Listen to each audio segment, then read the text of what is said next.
everyone, Gecko here. I'm back at the Hoylake Lifeboat Station with the RNLI to learn all about their amazing hovercraft. I can't wait to meet the crew and get stuck in. A hovercraft is an amphibious vehicle. Do you know what amphibious means? It means something that can go on land and in the water.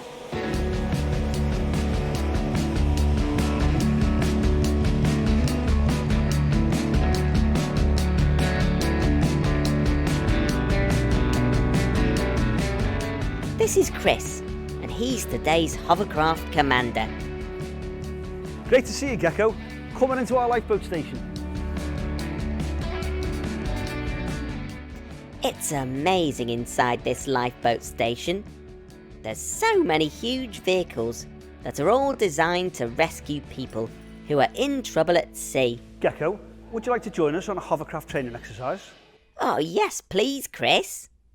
To stay safe, warm and dry, the crew have to wear this safety gear. The helmet is actually called a Gecko helmet. Can you believe it? It's a real team effort to launch the hovercraft. Push, team! The hovercraft is very heavy, so a big tractor is used to tow it safely down to the beach.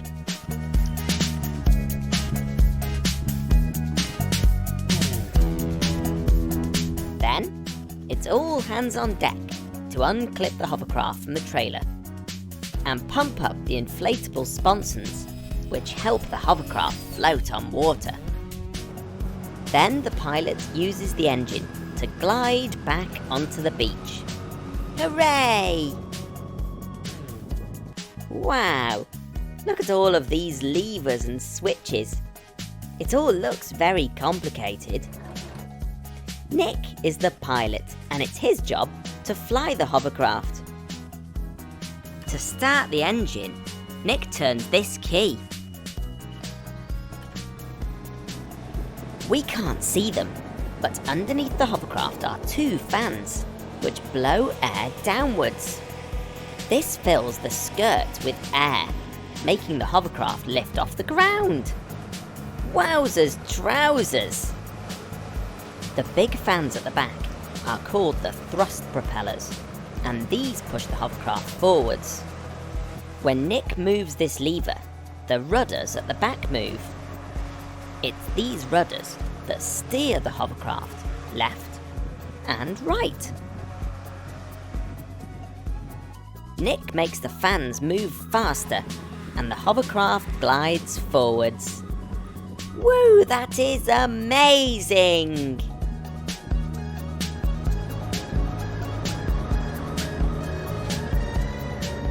As commander of the hovercraft, it's Chris's job to check all around and give Nick instructions to help him fly the hovercraft safely.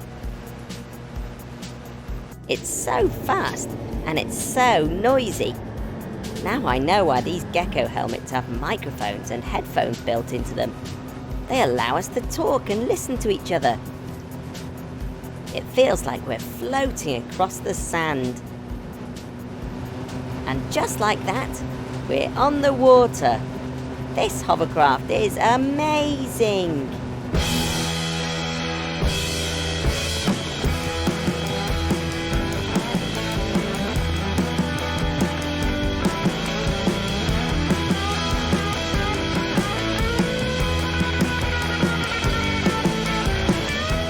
It's now time for me to hop off and let the crew do their training exercise.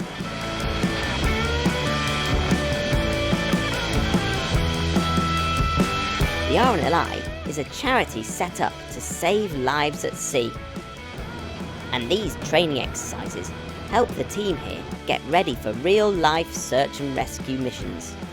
So, to be as prepared as they possibly can be, the team practice, practice, practice. Today they're practicing how to rescue someone who is stuck in the mud. Playing in deep mud near the sea can be very dangerous, especially if the tide is coming in.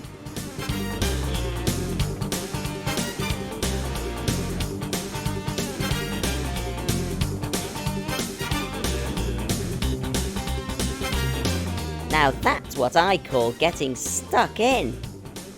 Tides are the rise and fall of the levels of the sea. This is something that's happening all of the time, which means that if you're stuck in the mud on the beach, the tide might come in and surround you with water. It's very important to respect the water and make sure you check when the tide is coming in, to make sure you're safe when you're at the beach. Well done, team! Another successful training mission. Oh dear, it looks like the mechanicals haven't checked the tide times, and they're stranded on this island. It looks like there's a storm coming too. Luckily, the hovercraft is the perfect rescue vehicle. Jump aboard, mechanicals.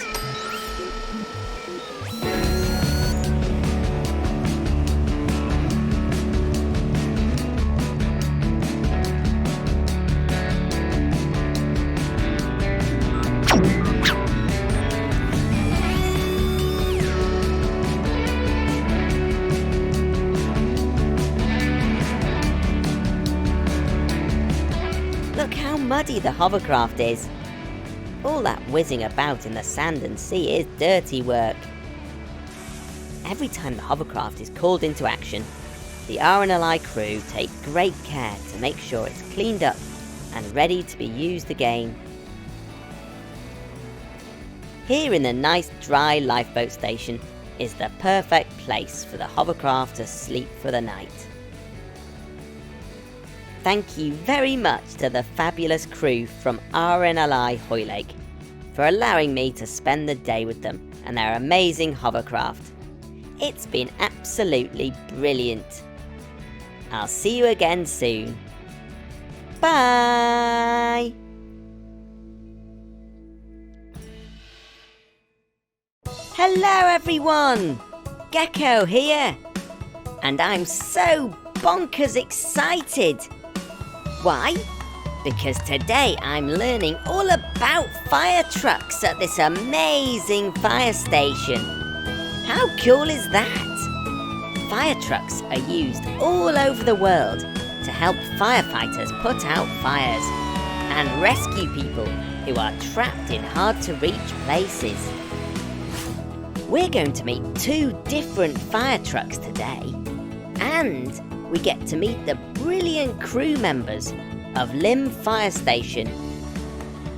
These amazing fire trucks and firefighters are experts at, you guessed it, putting out fires. They use these super long wiggly hoses, a bit like what we see in the garden, but super powerful. And look, they even have special masks that protect them from the heat. This is Jay, and he's the watch manager, which is what they call the leader of the team. Firefighter Hill, door number 4. Also, I'd like to welcome Gecko, who's going to learn to be a firefighter for the day. Thanks for having me, White Watch. Well, look who's here. Blue and Green Mechanical have come to learn about fire trucks too. Make sure you 2 stay out of trouble, please. This is Laura and Ellen. They're both firefighters in White Watch.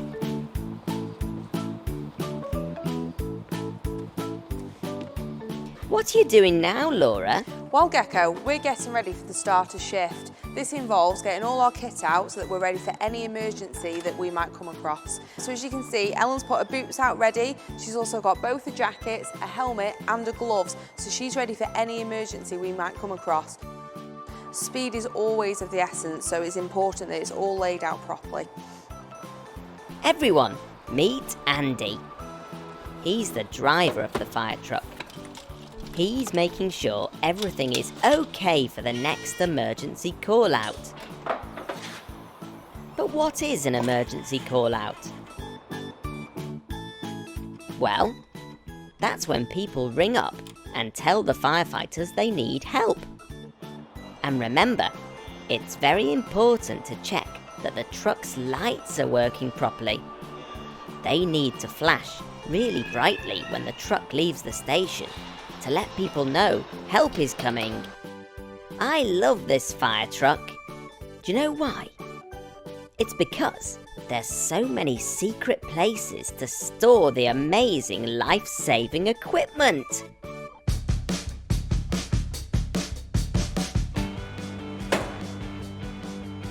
Look, Ellen and Laura are checking the hydraulic cutting equipment.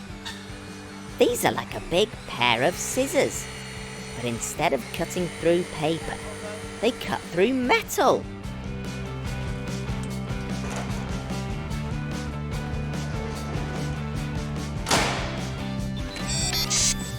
Now mechanicals, you're going to have to stop messing around.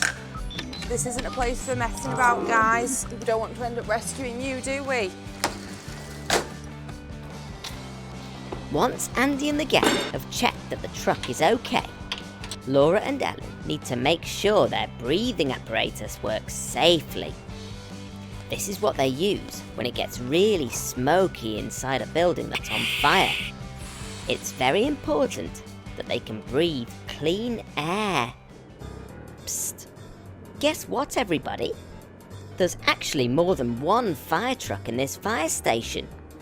This one here is called the ALP, which stands for Aerial Ladder Platform. Should we all say it together? Aerial Ladder Platform. Now the team use this ALP truck when they need to rescue people from places that are just way too high for the ladder. Wowzers! It sounds like someone's in trouble. Come on, Gecko, get your gear on. We've got a job. That's one of those emergency calls that we talked about a minute ago. Remember?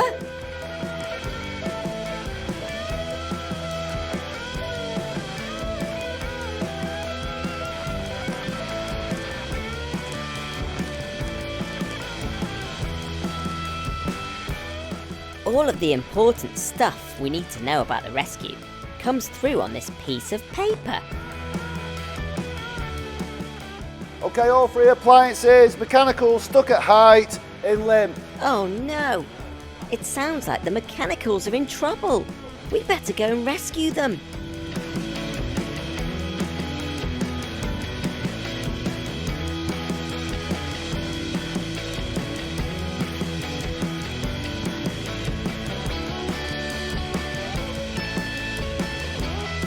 Now that we've got our kit on, it's time to move out.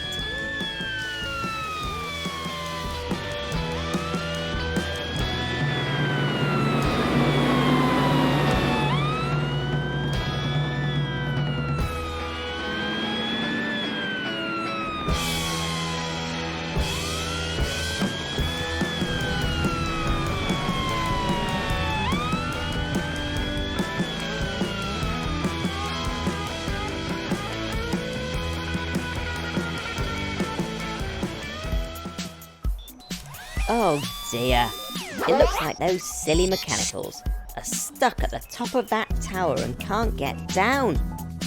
We'll have to use the ladder to go all the way up there and get them.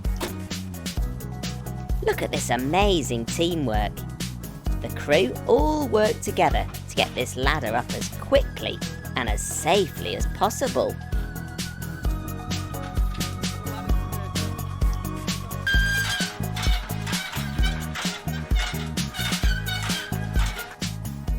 Oh dear, it looks like the ladder isn't quite high enough to reach the mechanicals. Now, what can we use instead? That's right, bring in the ALP! To make sure the ALP doesn't wobble, Andy and James use these controls to move these things called jacks out of the side of the truck. They look like metal legs, and they stick out and lift the truck off the ground. Wow! That's really heavy, but these jacks are so strong, they stop the Alp from falling over. Whoa, look at that! It's got super strength, like super mechanical. Once the Alp is stable, which means it won't wobble, Andy jumps into the operating seat. That's the one that works the machinery.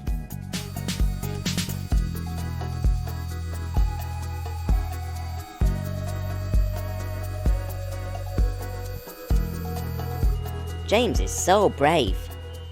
Look, he's going up in the cage to rescue the mechanicals. Now, because he's going up very high, he clips himself on using this harness, so he can't fall off. A harness is a bit like a belt you wear around your trousers. When you fasten it, your trousers don't fall down. Okay, here goes. Up, up, up, up into the sky! James is now in control of the cage, and he can move up, down, left, and right with these joysticks. Almost there. Hold on, mechanicals. We're coming to save you. Gotcha. Phew. I'm glad those mechanicals are safe. Thanks, James and Andy.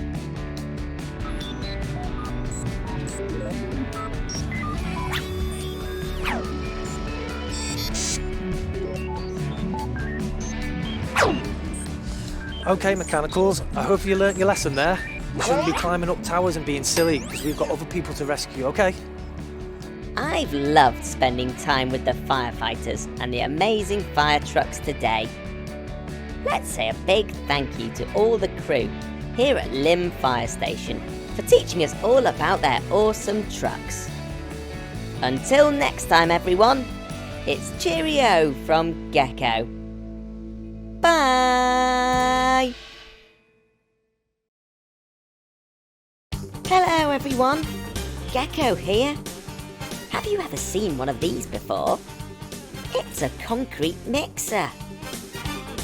These amazing construction trucks are used all over the world to help build roads, houses, and even schools. But how do they work? And why does this big drum have to spin around? Come on, let's find out. These big trucks are perfect for carrying and delivering a material called concrete. There's some wet concrete on the floor there. Watch out, Blue Mechanical! But what is concrete? Concrete is a mix of sand, water, and cement. Cement's a bit like glue. Something amazing happens when you mix these three things together. They become concrete. And when it's dry, it's as hard as rock. Blue, were you paying attention to what I was just saying? Concrete is rock solid when it sets. Oh dear, Blue. It looks like you're stuck fast. This is why concrete mixers are the only trucks that can carry concrete. To stop it from setting and turning rock hard, you have to keep mixing it. This is the drum, and it's where the concrete is stored. Connected to the drum is a gearbox and motor, which spins it this way and that way. Rollers on the other end of the drum keep everything turning nice and smoothly.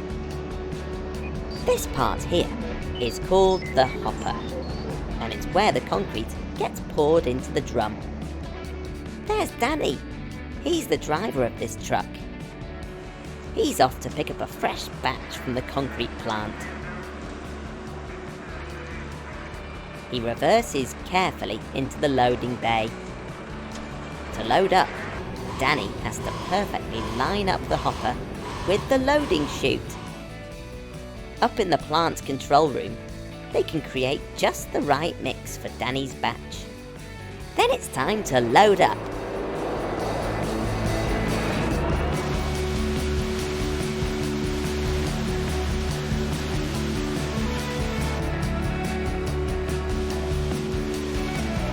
Whilst he's waiting, Danny tops up the onboard water tank.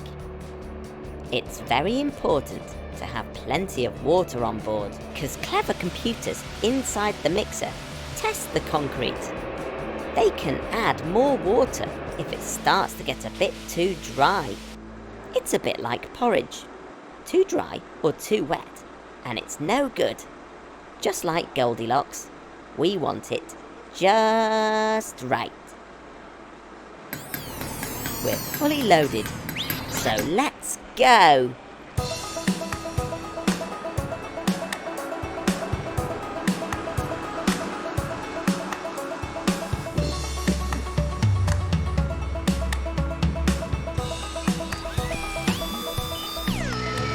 Mechanicals! That's a very dangerous place to stand. You should never stand that close to a big truck like this.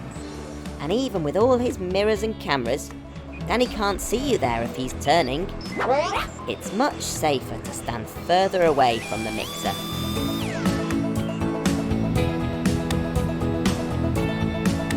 The drum is turning, and we're heading to Danny's customer to drop this load off.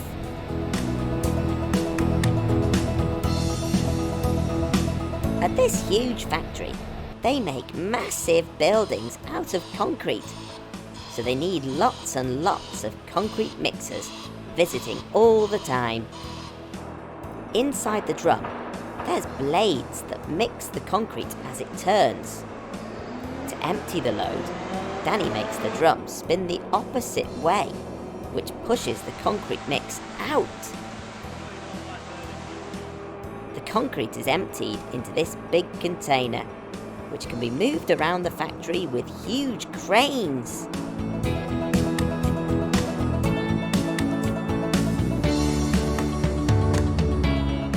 They're using this mix to build a wall. The concrete is poured into this ready-made mould, which is just the right size for the wall.